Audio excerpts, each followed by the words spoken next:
प्यारे बच्चों, good morning. बेटा, पिछले लेक्चर में हमने सेट्स की एक्सरसाइज 1.1 शुरू कर दी थी।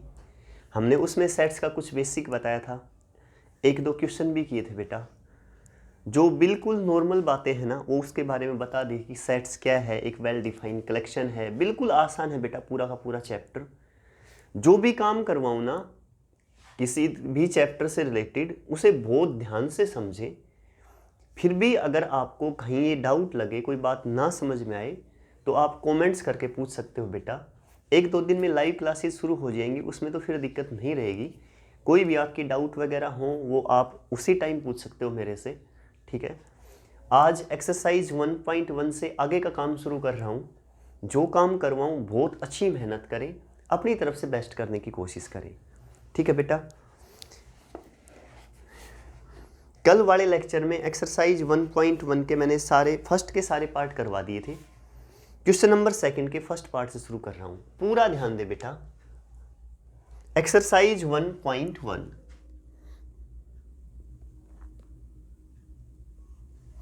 क्वेश्चन नंबर सेकंड का फर्स्ट पार्ट, ये सेकंड, इसका first part. Right the following set in set builder form. एक सेट दे रखा है, सेट क्या दे दिया बच्चों, 2 4 6 8 डैश डैश डैश चल रहा है बेटा आगे एज इट इज। यानी एक इनफाइनाइट सेट है। इनफाइनाइट सेट का मतलब जिसमें नंबर ऑफ एलिमेंट क्या हो, इनफाइनाइट हो, ठीक है। 2 4 6 8 डैश डैश का मतलब ही आगे चलते ही जाएंगे, ठीक है बेटा। तो इनफाइनाइट सेट की डेफिनेशन क्या बताई थी, एक ऐसा सेट जिसके अंदर नंबर ऑफ एलिमेंट कितने हो, इनफाइनाइट, तो इनफाइनाइट सेट। जिसके अंदर नंबर ऑफ एलिमेंट फाइनाइट हो तो क्या कहेंगे बेटा, फाइनाइट सेट। अब ये कह रहा है कि ये सेट है ना, इसे किस फॉर्म में लिखो, सेट बिल्डर फॉर्म में लिखो। Right the following set in set builder form, ये रोस्टर फॉर्म में है। और किस में लिखें, सेट बिल्डर फॉर्म में। सेट की दो फॉर्म होती है, एक तो रोस्टर फॉर्म, एक तो सिंपल फॉर्म जो लिख रखी है ये। दूसरी फॉर्म है ना, वो सेट बिल्डर फॉर्म है। उसमें मैं लिख के दिखा रहा हूं, ध्यान से समझना। ऐसे लिखते हैं बेटा, जैसे ए, इस सेट को नाम दे दिया मैंने A, such that x is equal to, ये देखो बेटा इवन नंबर है, 2 4 6 8, अगला क्या आएगा 10 एज इट इज। तो मैं इसे 2n लिख दूं। और n किससे बिलोंग्स कर रहा है, नेचुरल नंबर। ध्यान से समझना, रटना मत बिल्कुल भी। x such that x is equal to 2n। 2n क्यों लिखा बेटा, क्योंकि ये इवन नंबर था। 2 2 दूनी 4, 2 तिया 6, 2 चौक 8, इसलिए क्या लिख दिया 2n। अगर n की वैल्यू, n किससे बिलोंग्स कर रहा है, नेचुरल नंबर। नेचुरल नंबर कहाँ से शुरू होते हैं, 1 2 3 4 एज इट इज चलते रहते हैं ना। अगर पहला नेचुरल नंबर मैंने 1 लिया तो 2 की 1 से मल्टीप्लाई करूंगा तो 2 1 जा 2, पहला एलिमेंट आ गया ना। दूसरा अगर मैं 2 लेके चलूंगा, 2 2 जा 4, दूसरा एलिमेंट आ गया बेटा। 3 लेके चलूंगा, 3 2 जा 6, तीसरा एलिमेंट आ गया। 4 लेके चलूंगा, 4 2 जा 8, तो अगला एलिमेंट आ गया। समझ गए मेरी बात को। मैं आगे एलिमेंट लेता रहूंगा और ये एलिमेंट आते रहेंगे। इसे इस तरह से लिखूंगा। इस फॉर्म को मैं क्या कहूंगा, सेट बिल्डर फॉर्म कहूंगा। शायद आप अच्छी तरह समझ गए होंगे, ठीक है बेटा। जैसे फॉर एग्जाम्पल ऐसा हो, ध्यान से सुनना बिल्कुल। एक सेट दे रखा है ए, 0 1 2 3 4 एज इट इज, ठीक है। और कहें कि इसे सेट बिल्डर फॉर्म में लिखो, आप ऐसे लिख देंगे a is equal to x such that x is equal to n, और n belongs to whole number. Whole number है ना, होल नंबर 0 से शुरू होता है, 0 1 2 3 4, ये सारे के सारे होल नंबर हैं। x is equal to n, n क्या है, होल नंबर, मतलब ये सारे के सारे होल नंबर हैं। इस तरह से लिखूंगा, ये क्या हो जाएगा, सेट बिल्डर फॉर्म। पक्का समझ गए ना, कोई 1% भी डाउट नहीं है ना बेटा, ठीक है। अगर क्वेश्चन इस तरह से हो और एग्जाम्पल लेके समझाऊं, देखो फिर भी डाउट रह जाए तो 1 4 9 16 dash dash dash as it is. ऐसा देख के ये कह दे इसे सेट बिल्डर फॉर्म में लिखो। अब आपको दिख रहा है ये 1 का स्क्वायर तो 1, 2 का स्क्वायर 4, 3 का स्क्वायर 9, 4 का स्क्वायर 16। तो इसे आप किस तरह से लिखेंगे, a is equal to x such that x is equal to, यहाँ तक तो लिखना ही है सार सब में। अब यहाँ होल नंबर था तो n belongs to whole number ले लिए थे सारे।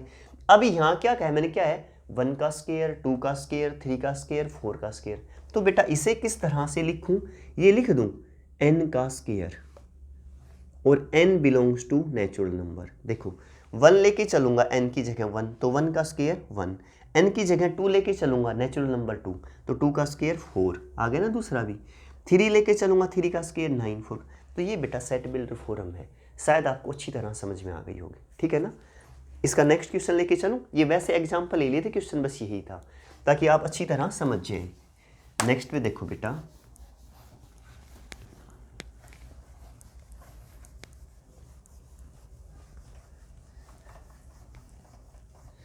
अब हम आगे बेटा क्वेश्चन नंबर सेकंड का सेकंड पार्ट ये है बेटा a इज इक्वल टू 6 10 14 18 कह रहा है इसे सेट बिल्डर फॉर्म में लिखो। अब आप इसे ध्यान से देखो किस तरह से लिख सकते हो। आपने रीजनिंग पढ़ी होगी ना कि रीजनिंग में हमें सीरीज का पता लग जाए, सीरीज क्या है, उस तरह से चेक करके देखो। 4 10 14 18 ठीक है बेटा, 4 10 14 18 इस तरह से सीरीज चल रही है। इसके एक बार आप ध्यान से देखोगे तो आपको ये लगेगा ये एपी में है। 10th क्लास में एपी पढ़ी होगी ना, अर्थमेटिक प्रोग्रेशन। जिन दो एलिमेंट्स के बीच में, जिन दो नंबर्स के बीच में कॉमन डिफरेंस इक्वल हो, that is AP. For example ध्यान से समझना, बिल्कुल एक एक अक्षर, जहां भी कोई दिक्कत लगे ना 1% भी आप पूछ लेना कॉमेंट्स में, यहाँ समझ में नहीं आया सर। जैसे 1 2 3 4 मैं पूछूं क्या एक एपी है, आप कहेंगे सर है। क्यों है? क्योंकि किसी भी दो एलिमेंट के बीच में जो कॉमन डिफरेंस है ना वो सेम होना चाहिए। यहाँ 2 और 1 के बीच का डिफरेंस 1, 3 और 2 के बीच का डिफरेंस 1, 4 और 3 के बीच का डिफरेंस 1, तो ये एपी है। मैं ये कह दूँ 2 4 6 8 ये एपी है, तुम कहोगे सर है। कैसे बेटा? 4 और 2 के बीच का डिफरेंस 2, 6 और 4 के बीच का डिफरेंस 2, 8 6 के बीच का डिफरेंस 2। किन्हीं भी दो नंबर के लगातार, किन्हीं भी दो लगातार नंबर के बीच का डिफरेंस अगर सेम है ना, दैट इज एपी। क्लियर ना? तो यहाँ आप कहेंगे सर 10 - 6 4, 14 - 10 4, 18 - 14 4 है ना एपी। एपी की जर्नल टर्म कैसे निकालते हैं वो बता दो एक बार। a plus n-1 into D, यही रहता है ना जर्नल टर्म का फॉर्मूला। आपने 10th क्लास में पढ़ा होगा बेटा, एपी की जर्नल टर्म का फॉर्मूला an यानी nth term, a plus n-1 into D. a क्या रहता है बेटा? First term. n क्या रहता है? उसके अंदर नंबर ऑफ टर्म कितनी है, 2 टर्म है, 5 टर्म है, 50 टर्म है, कितनी भी हो। d का मतलब common difference, second term minus first term. ठीक है बच्चों, यहाँ a क्या है मेरे पास 6 है तो यहाँ 6 लिख दे, प्लस n-1। d क्या है कॉमन डिफरेंस, 10 - 6 4। तो क्या है बेटा 6 + 4n-4। इसे मैं लिख सकता हूँ 4n + 2। क्या लिख सकता हूँ? 4n + 2। ये इसकी nth टर्म है। nth टर्म का मतलब क्या होता है? देखो तुम्हें ध्यान से समझना। nth टर्म का मतलब है कि इसकी nth टर्म मतलब n की जगह फर्स्ट रखूंगा तो पहली टर्म बन जाएगी, 2 रखूंगा तो दूसरी टर्म बन जाएगी, 3 रखूंगा n की जगह तो तीसरी टर्म बन जाएगी। रख के देखो बन रही है नहीं। अगर n की जगह मैं 1 रखूंगा यहाँ तो यहाँ भी 1 रखूंगा, 4 + 2 6 आ गई ना। 2 रखूंगा तो 4 दूनी 8, 8 और 2 10, दूसरी टर्म आ गई ना।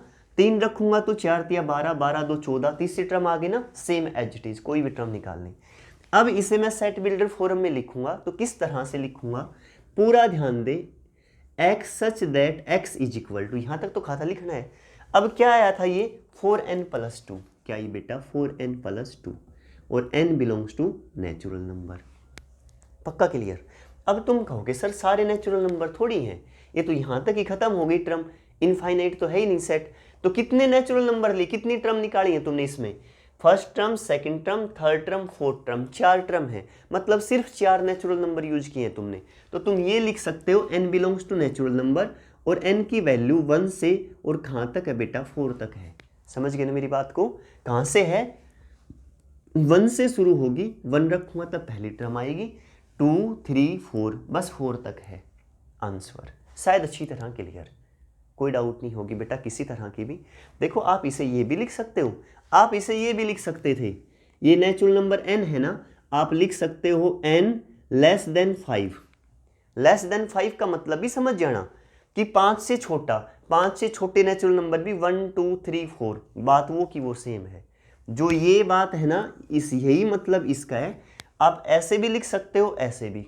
इसमें ये कहा है कि n की वैल्यू 1 से 4 के बीच में है, और ये नीचे इक्वल का निशान है ना, इसका मतलब है 1 भी है और 4 भी। 1 और 4 के बीच की 1 भी और 4 भी, तो मतलब 1 2 3 4 चारों नंबर हैं इसमें, 1 2 3 4। और नेचुरल नंबर 5 से छोटा, इसमें देखो इक्वल नहीं है नीचे, 5 से छोटा, 5 से छोटे नेचुरल नंबर भी 1 2 3 4 सेम है। तो आप ये नोटेशन लिखेंगे तो भी ठीक है, ये लिखेंगे तो भी ठीक है। शायद अच्छी तरह क्लियर बेटा आप समझ गए होंगे। ठीक है, नेक्स्ट क्वेश्चन में लेके चलूँ ना, फिर भी कोई 1% भी डाउट लगे ना तो पूछ लेना बेटा। नेक्स्ट क्वेश्चन पे पहुंच जाए, क्वेश्चन नंबर 3। क्वेश्चन नंबर 3 देखो बेटा, ए एक सेट दे दिया 0 3 6 9 12 डैश डैश डैश। कह रहा है इसे सेट बिल्डर फॉर्म में लिखो। किस में लिखूं बेटा? सेट बिल्डर फॉर्म में। सेम उसी तरह कैसे लिखूंगा?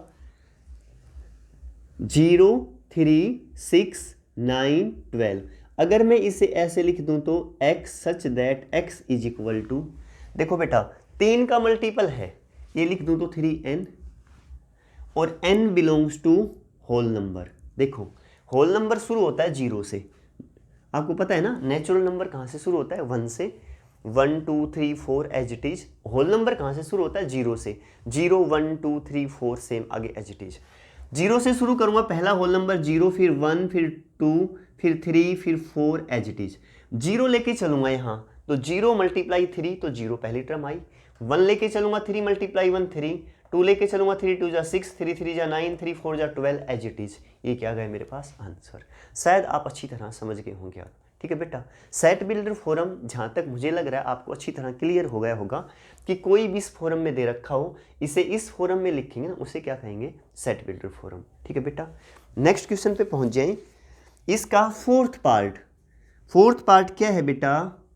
1/4, 1/8, 1/16, 1/32, 1/64। कह रहा है इसे किस फॉर्म में लिखो? सेट बिल्डर फॉर्म में लिखो। ठीक है बेटा, किस में लिखो? Set builder form. अब आप देखेंगे सर नीचे तो ये 2 का स्क्वायर है, फिर 2 का क्यूब है, ये 2 की फिर 4, ये 2 की 5, ये 2 की पावर 6, 2 की पावर चल रही है। तो इसे ऐसे लिख दें तो देखो 1x such that x is equal to 1/2 की पावर चल रही है ना, 2 की पावर n, ये लो। ठीक है, ये लो n belongs to natural number, ले लिया।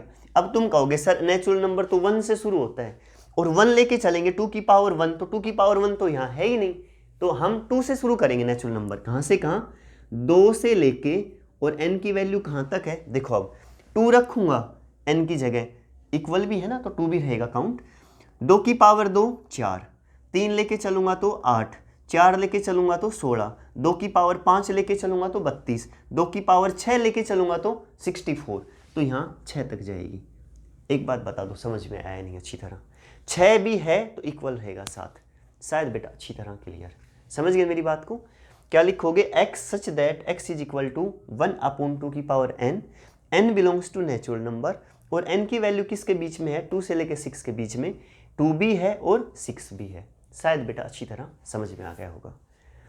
अब नेक्स्ट पे पहुंच जाए, इसके 5th पार्ट पे।